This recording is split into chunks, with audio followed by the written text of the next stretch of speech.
Слушай. Софья Федоровна, формируется проект бюджета города, который рассматривается. Один из важных вопросов – это социальные учреждения, которые планируется ремонтировать. Вот на вашем округе 37-я школа. Прокомментируйте, пожалуйста. Да, действительно, сегодня формируется проект бюджета и города, и в целом региона. И, конечно, задача депутатского корпуса, чтобы также отследить, чтобы бюджет города был социально направленный, как всегда это и было.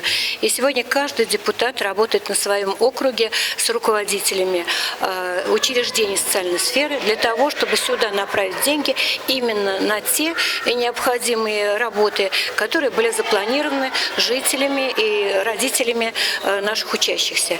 Вот сегодня мы находимся в 37-й школе, которая находится на территории нашего округа.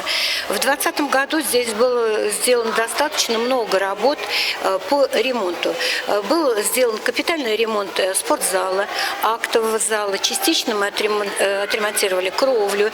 Кроме того, в этом году, в 2020 году, были сделаны большие благоустроительные работы именно на территории школы. Была установлена многофункциональная спортивная площадка, был отремонтирован хоккейный корт. Кроме того, было сделано освещение на территории округа и проведены асфальтовые работы, а также и спилка и обрезка деревьев. На 2021 год у нас тоже большие планы.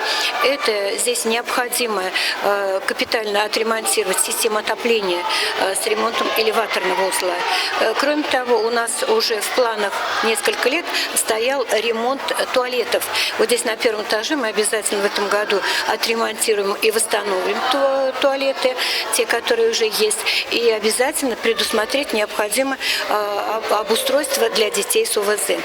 Ну и вот первый этаж мы в этом году начнем ремонтировать для того, чтобы вот сделать красивую входную группу, такое место общего пользования. Начнем с раздевалок. Обязательно капитальный ремонт раздевалок, которые здесь находятся.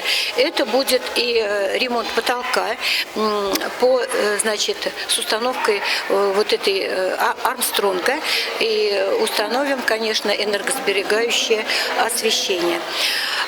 Кроме того, мы предусматриваем, что у нас в этом году, скорее всего, заложим средства на капитальный ремонт кровли. И в целом, я думаю, дальше уже начнем ремонтировать второй и третий этажи. Это предусмотрено по плану ремонта. И, конечно, как и каждый депутат, строго отслеживаю ремонтные работы, где-то работаю с подрядчиком для того, чтобы не выбиться из графика работ.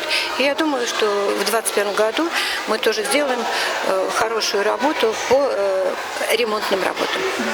Спасибо большое.